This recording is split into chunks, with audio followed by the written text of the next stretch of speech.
I beta tested Metroboard and got one of the very first ones. I got the New York one, of course, because I'm from New York, and I absolutely love it. So today I'm with Kirill and Emily, the founders, and we're talking where it started, what building was like, and shipping, and what they've learned, and what's next, and all that good stuff.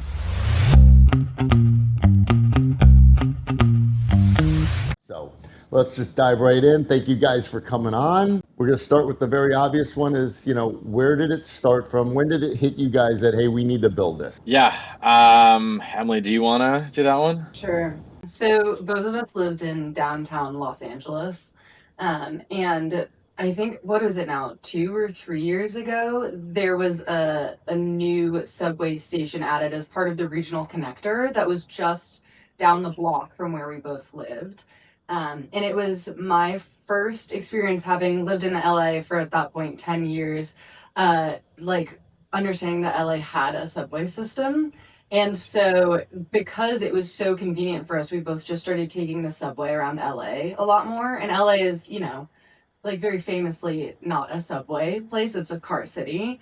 And so, it really kind of changed the nature of our relationship with Los Angeles, into the way that we were able to get around to places. We thought it was just so cool and such a shift from how we'd been operating before that we wanted to kind of commemorate that feeling and also make a piece of art about the LA subway, and highlight it a little bit and just make something fun for ourselves to memorialize it. And then from there, we made it and it was so cool. And Kirill is an electrical engineer, very talented. So for him, it was like peanuts. He was like, this is so easy. We could definitely make more of these. And then from there, it just kind of snowballed. So you actually made one just for yourself as like this is a cool idea to do. Yeah. Yeah. Oh, all right. I didn't know that. That's Yeah. awesome. Yeah, it And was then like it was like a celebration of just, LA is not known as a place for subways and transit, but out of all the cities in the country, it is building the most subway, the most new stations, every year, more and more. And so I think we felt very proud about that, and we wanted to make one for LA to sort of celebrate all that LA is doing to build out the subway. And of course, the piece itself was cool. Every light is a train full of hundreds of people, and that kind of connection to sort of like the living, breathing sense of the city was something that we cherished. And where did the idea to go mid-century? Because I'm a huge mid-century fan. Yeah, so I have this vintage Craig stereo from the 70s that powers Okay. my turntable is connected to. Hmm. And, I've always loved mid-century design, but this stereo in particular was just like a beautiful piece. I love like any vintage sort of like stuff. And it had black walnut on the sides, brushed aluminum face, black epoxy paint, basically exactly how Metroboard ended up looking. Same kind of walnut, same brushed aluminum, even the black ink down to that level was sort of inspired by that stereo essentially. We just wanted something that would be from natural materials. So like let's do metal, let's do wood instead of plastic. And also it's just kind of timeless. Like whether you like mid-century or whether you don't like mid-century, that thing looks good in any room. Totally agree. Absolutely agree. Well, that screws my next question, which was going to be, what did the first prototype look like in comparison to like where did you make a change? But it sounds like you went mid-century straight from go. Yeah, but we can Right? go ahead. It was just a bare circuit board, and Kirill had like printed on the circuit board that outline of the LA coast. So the very, very first one was a way pared back version of what it ended up looking like. But as soon as we got the circuit board and wanted to hang it up in our home, we pretty immediately pivoted Got to it. do that original mid-century design. And then I don't think we strayed very far from that at all. Got it. Got Yeah, it. we did. I loved seeing it. For those that don't know, you guys held a really kind of intimate, cool gig downtown LA. God, it's got to be what, over a year ago now, right? Just about exactly a year. Yeah. Yeah. And I remember you had that board just sitting there on the stage, and people were kind of drooling over it. It was like, I was like, can I take that one? Can I have that one? And yeah, I was super impressed, and I thought it was really nice that you guys actually brought your backers and invited them to come down if they were in LA. And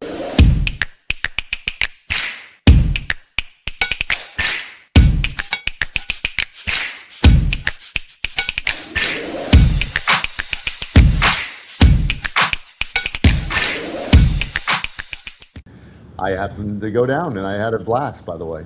It's the kind of thing that like you spend so much time working on these things and building them and designing them and manufacturing them. And I think for us, like doing the Kickstarter updates has been one of the best parts of the whole thing. Like just actually sharing what's going on with everyone, feeling this connection. And so being able to do an actual in-person event where you had people who were interested or supporting the project come in, that kind of stuff has become like some of the highlights of the whole journey is actually meeting with the people who are excited about this or supporting it. So we're really glad we did that event. It was a lot of fun. I gotta be honest, man. This was one of the most personalized Kickstarter thing, actually the most connected campaign I've ever seen. Like you guys have been fantastic about communication, even your Discord about communicating with people and getting feedback and just constantly on there. I mean, I'm super impressed. So clearly, this was one of those ones that gets that verified crowdfund junkie badge. But I mean, that was kind of a given. So I um, appreciate that. yeah, no, of course, man. Hey, so let's just go back. So run me through some of the things. Like, what was the biggest headache that you've encountered so far? Like, data, electronic, everything. Frame. Obviously, we know tariffs. What's it been like? I've got a few headaches. I think Emily has a few headaches. If Emily, you want to start, I'm thinking for you like silk screen and getting the frame and the aluminum kind of looking right. Yeah, my headaches are peanuts compared to what Kirill ended up doing because he was, doing the brunt of both logistics and the firmware component of Metroboard. So it was, we were sourcing different materials, making sure finishes were right. It wasn't really a headache, it was just mostly time intensive. I think the real headaches ended up being in the manufacturing process, and some of the pain points came from, when you're like scaling and trying new materials and is starting to realize what issues crop up at scale. But I think for the most part it was a lot of the pain points were on Kirill's side. Yeah, that's probably true. I had a lot of pain points. A lot of the parts were very painful, so it's almost hard to pick a few. But I wrote all the firmware for Metroboard, which is very, very tricky. So for those who don't know, there's a microcontroller in Metroboard that does everything: the Wi-Fi, the buttons, the lights. That thing only has 4 MB to store your program, and our program is only 1 MB. And there is just so much nuance that goes into making that operate. It's very sensitive. A few lines of code can be the difference between it working and not working. And a lot of the times you don't even get like error messages from your programming. It's just like just stops working, behaves weirdly, and instead of being like an engineer, you have to be a detective and like sleuth around and try things and see what happens. And the setup of Metroboard, I believe you had a pretty easy time with it, but like half the beta testers, the like portal for setting it up didn't even load. And that was a problem we had for a long time where like we just couldn't figure out why the portal wasn't loading, why it was loading sometimes, not other times.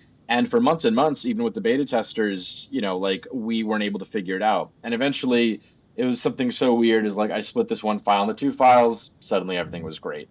So weird stuff like that. Another really big one that we talked about a lot in the updates, so I'm sure you're very familiar with, is the light leakage. So of course, each of these lights, when the LED turns on, we don't want that to leak into adjacent LEDs, so that you can clearly, sharply see it's in that station, and the ones around it that don't have a train don't light up. And in the very beginning, when we were prototyping, that was something we actually just hadn't solved at all. I 3D printed this sort of like set of plastic, translucent sort of like bulbs. And we put them on top of the LEDs, and they had the light come up and through, but they also spread it out. And so the prototypes were leaking everywhere. If you were out in like daylight or in your apartment, you kind of couldn't tell. But when you were in a dark room, the whole thing was lit up like a Christmas tree. Like it wasn't usable. That was the first thing we worked with our factory, with our manufacturer. And that's where we transitioned to drop resin, where basically in these holes, we inject a resin much like sort of like resin plasticky iPhone case. Okay. And it's light diffusive. So when the LED lights up, it hits that resin and it sort of diffuses the light evenly. And then basically what we did was we put this foam sheet on top of the circuit board so that each LED was in its own little isolated well. And so when it would turn on, it would light up. That light wouldn't go anywhere because it was surrounded by this black foam. And it would light up just that one sort of like resin hole above it. And that's where we got this clean, isolated lighting to work. and it was great. And then we sent you guys, the beta testers, those first units that we built like that. I think all of them looks great. I think there's no light leakage that anybody reported. Mm. And the thing is, the factory did some more testing after that. And one thing these factories do is basically, it's called accelerated lifetime testing. And what that means is you take a product, you put it in a thermal chamber, and you have it go hot and cold and hot and cold 10 or 20 times. And that sort of simulates what would happen over years of the product being out in the real world. And when they did that, that foam we used had shrunk a little bit. And in shrinking, everything was misaligned. We got leakage again. It just wasn't working. So they pivoted to another carpet for mass production Mhm. that didn't shrink. But that carpet, basically was allowing some light leakage through. We only found out once we built 6,000 units. Oh, Jesus. Um, yeah. And so that was a really big pain point. We kind of ended up figuring it out by just sort of like applying some pressure from the rear. But that was a really scary one because we had Yeah, built no kidding. 6,000 already, and we're like, how do we fix this in a way that doesn't cost a lot of money, is quick? We don't want to delay these. So that was a really tough one. Yeah, yeah. No, I would imagine. Yeah, it's funny you're mentioning all this because I keep looking back at mine, and I mean, to me, I mean, that's perfect. I love it. I mean, it literally the lights. There is zero leakage. I've never noticed any. Yeah, and you're right. I was not a very good beta tester because honestly, everything worked perfect from day one. And it's continued. Even when we had a power outage and I walked into my office and, everything was red, and I was like, "Oh, crap." And so I just unplugged it, plugged it back in, everything went right back to That's normal. it. I was Yeah. like, "Well, I got nothing to report to these guys." I mean, like, honestly, it's probably the only one that I haven't had anything to report back. Like, this one, they're gonna come out with a new one because I am such a power user. I make, like, 10 cups of coffee with this thing a day minimum, and we caught something. So now they're coming out with a new one. Same thing with Xnote, the notepad that you write. Just so happened that my Z Fold did not work with it very well. Hmm. So they had to do it. So I was a good beta tester for those guys, but sorry, not for you. Because, No, reporting good stuff is also good testing. What works is just as important as what doesn't. well, yeah, especially for me, because I'm like, shit, this thing's awesome. So I get so many compliments on it. I honestly, the build quality, I mean, you guys nailed it. It feels like such a great piece of art. Yeah, I mean, I can't say enough about it. And you are now shipping, right? Where are we at in it? I actually missed the last update, to be honest. Where are you guys at right now with your fulfillment? So we flew down to Savannah in Georgia to meet the container ship about a week ago, which brought the first 6,600 Metro boards. So there's about 1,600 that are still finishing production, and we decided to split that up to get boards to people sooner instead of wait. So Mhm. that had two full containers. We followed the trucks to our warehouse in Northwest Georgia, and they're basically shipping about 500 to 800 a day right now. I think we've gotten through almost 2,000, and we've got about 3,000 to go from this initial batch. So by the end of next week, we'll have the first round of orders shipped, and that's about 6,500 Metro boards. Okay, got it. And being a backer, what would be like the number one thing you want backers to understand about shipping for those who don't follow your Discord? Yeah. Do you think shipping, meaning from like the warehouse, or like the whole freight journey, which is Well, I'll leave that one up to you. I'm sure as somebody who's building this, and I believe this was your first Kickstarter, right? You had hmm never done anything like this before. And this hmm is a major undertaking for manufacturing, right? yeah. So, I mean, what do you wish backers, not just for your product, like for anybody that gets in? Because one of the biggest things in crowdfunding is they look at that date and they really think that that's like an Amazon date. That's when it's going to ship. Yeah. And I've told people forever, it's just not the way it works. Yeah. That's a I wish I could get it. That's my goal, and stuff happens. Yep. And obviously, especially with everything going on with like the tariffs and all that crap. I mean, I remember you were bouncing back and forth, right? Like you didn't know where the hell you were going to manufacture it at one point, correct? Yeah. Wasn't that? Yeah. I guess the thing to say is there's always curveballs. I mean, there's just so much going on, and whether it's manufacturing challenges. I mean, like we made these 60 pilot boards for you guys for the beta testers, and they were perfect. And then we started, and then we made this one inconspicuous change, and then that had this issue, and it took time to fix that. And so I think when you say shipping, I guess I'm interpreting it now more as like shipping the product, like the whole thing, like the whole process.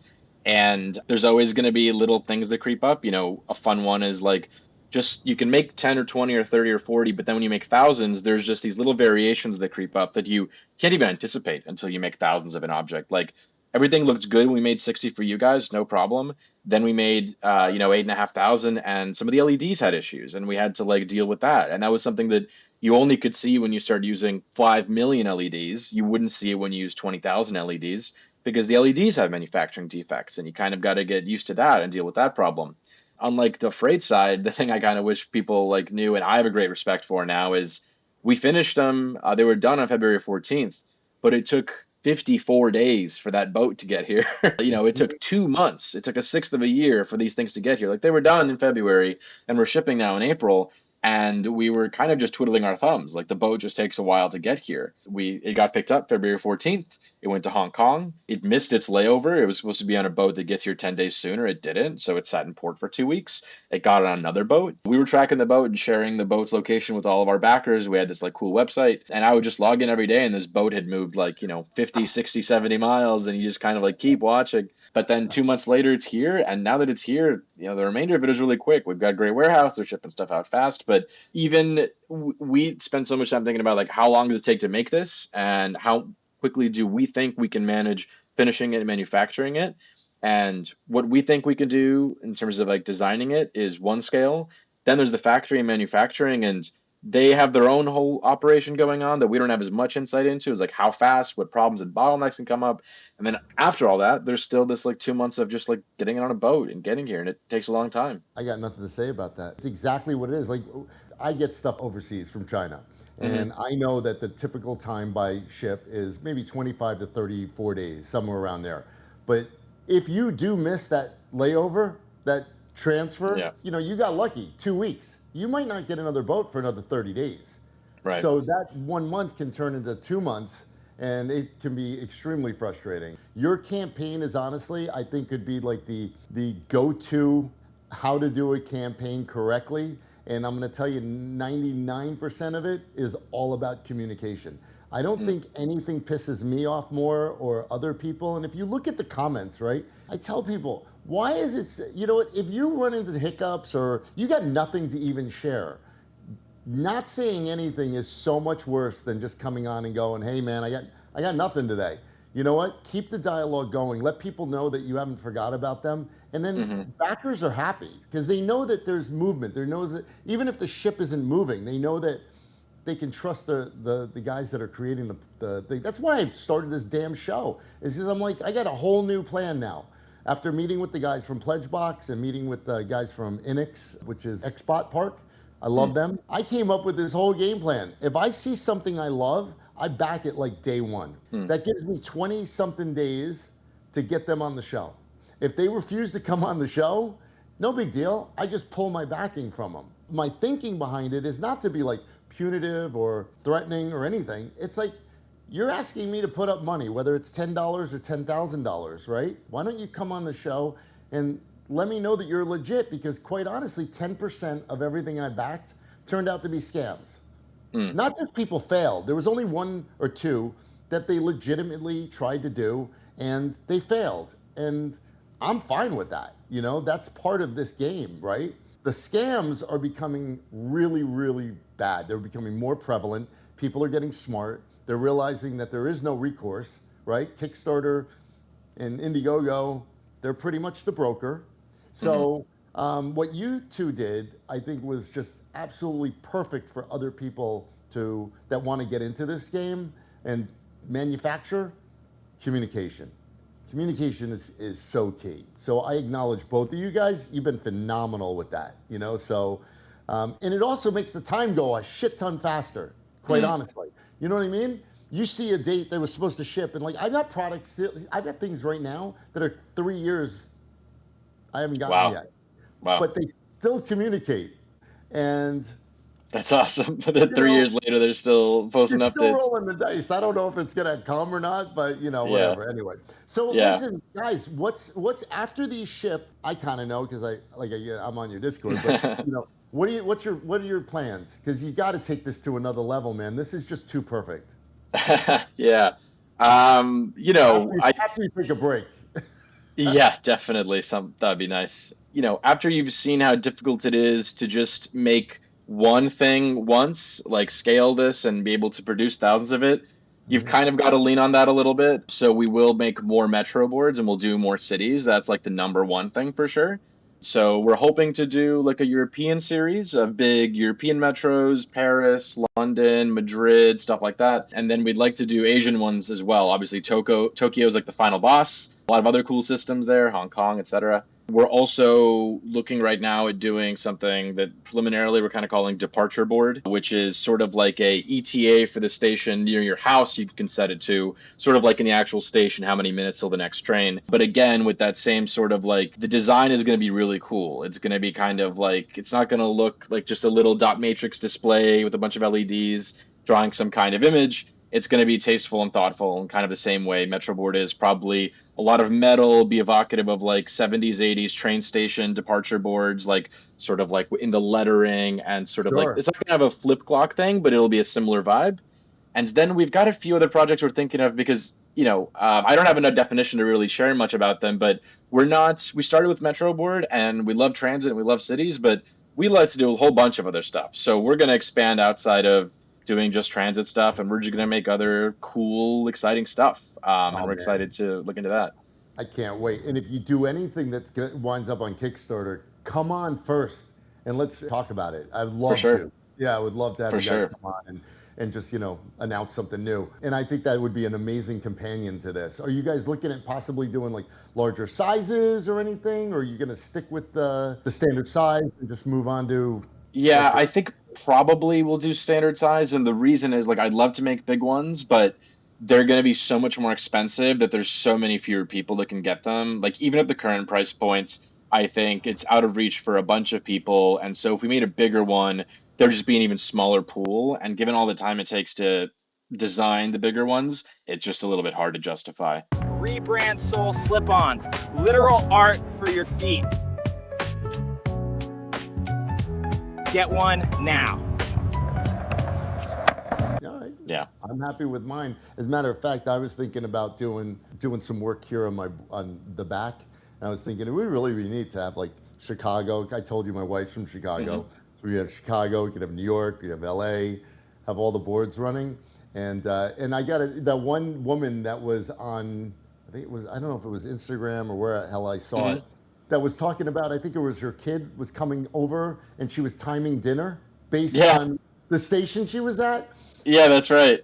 Dude, that was fucking brilliant. I was like, this is so smart, Yeah, it's so cool. She I was love saying in the beginning, her kids would go to the station, get on the train, and of course she has them on like, Find My, and she would look at the board and look at the Find My on her iPhone and see them moving, just with the light on Metroboard. So she was like very much vetting and validating that their iPhone was showing them where the Metroboard was saying the train is. Yeah, that's what parents do. We have to prove to our kids that I know. Well, I have 5 kids, so I do it all the time. All right, let's Yeah. do a rapid fire 60-second deal, okay? Ready? hmm All right, hardest moment. For me, writing firmware. Emily? Writing firmware. Well, okay. Best moment. Recency bias for me was watching that like almost mythically sized freight ship pull through the harbor after having dropped off the metro ports. Got it. Yeah, I have to say that's probably it. But if it's not that one, then just seeing all the production units actually come off the line when we were last in Bangkok and actually seeing them in the packaging, it was the first time we saw like it fully finished, boards going into packaging, those being palletized, like so many of them, and they looked so great. It was very, very proud of it. Right on. Biggest surprise.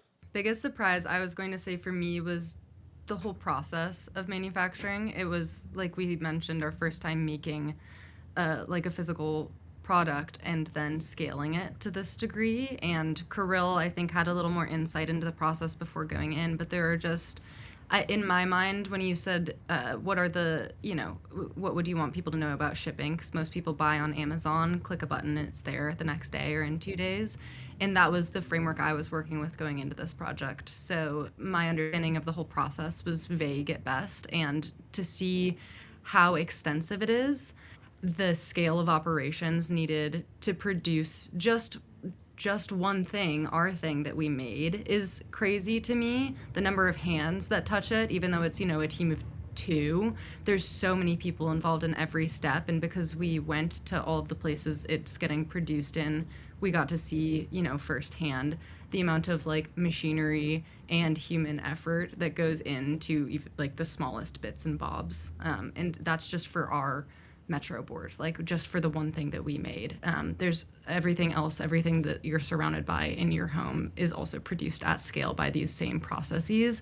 And it's crazy. It's happening all the time, really invisibly, almost by design. There's like no friction to the process of procuring things anymore. And so it's just been really eye-opening to have spent, the better part of 2 years really engaged in that process and watching these pop out the other end, as fully, functioning things, like from idea to it. And now it's going to be in a bunch of people's homes. So I think just the whole thing was really eye-opening.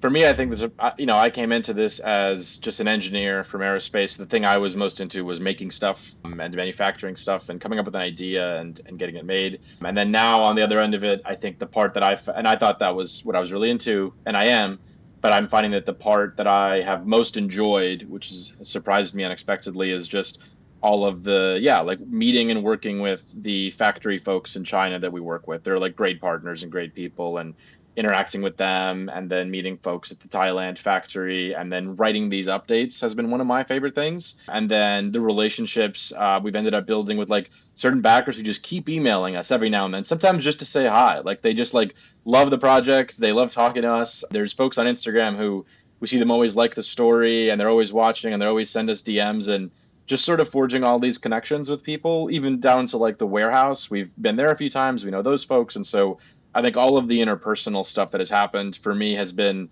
more rewarding in a sense than like the actual physical thing. And I think that's not something I expected going into it. That's great. Okay, last question. The thing you are most proud of, other than being on Crowdfund Junkie, of course. You took the answer right out of my mouth. I think I am most proud of something that I think largely Emily is responsible for, but I think like going through this and actually showing every part of the story of what this takes and how that looks in a way that, at least to me, felt kind of like, to Emily's point, is not something I get to see a lot. And I think we've just been very open and inclusive of sharing all the details of this. And I get a lot of communication from backers and folks saying, I never thought I would see this part of it. I had no idea what this takes. This is so cool. This journey has been almost more exciting than the actual board. Some people have said, I'm excited to get the board, but I'm going to miss the updates. Like, I look forward to these updates every few weeks. And there was another guy who said, I work in logistics, booking boats and transportation all the time, and I've never seen the process. I've never seen the truck. I've never seen the boat. It's been so cool to see this process. So I think I'm really proud of, how we shared everything and what we've been able to show. Well, I think you guys have done an amazing job. And I think that honestly, what's in the works for you two is a production company. Because this sort of, I'm on it if you take everything that you've done and put it together, and I'm sure you're probably going to do this, but it would make an awesome, I think we'll be watching this in Cannes Film Festival, because the whole process of what you've done and the transparency, and I'm sure you guys were videoing way more than what you shared with us. I would love to see that. So that's just my Emily will be releasing a documentary in about a month. I love it. That's awesome. Are you funding it on Kickstarter by any chance? No need.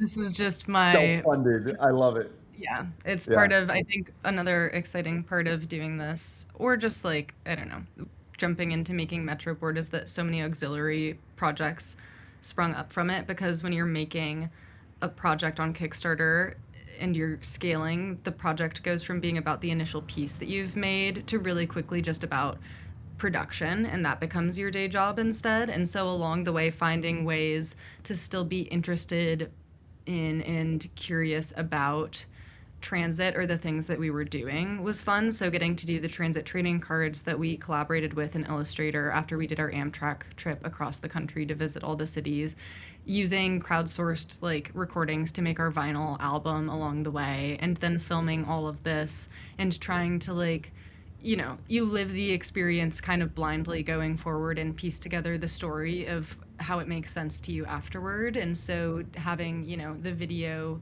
helps us to kind of metabolize those experiences into something like legible and shareable. So I think that the documenting it has been a helpful part of keeping in touch with like the experience of doing it, instead of letting it become just like overwhelmingly about logistics. Like the logistics becomes something that you observe with the same carefulness that you brought to like the art project in the first place. Mm-hmm. Yeah. Oh man. Well, I tell you, I can't wait to see it because I think it's gonna be. I think it'll be awesome. And yeah, so that's really pretty much it for me. Cool. I really loved having you guys on. So Kirill, Emily, thank you for coming on. Thank I you. appreciate Thanks it. for having us. And if you like founder breakdowns like this, just subscribe to the channel. Of course, I'm gonna have links to everything in the description. If you wanna grab yourself a Metroboard, I highly recommend it. And that's about it, man. So thank you guys.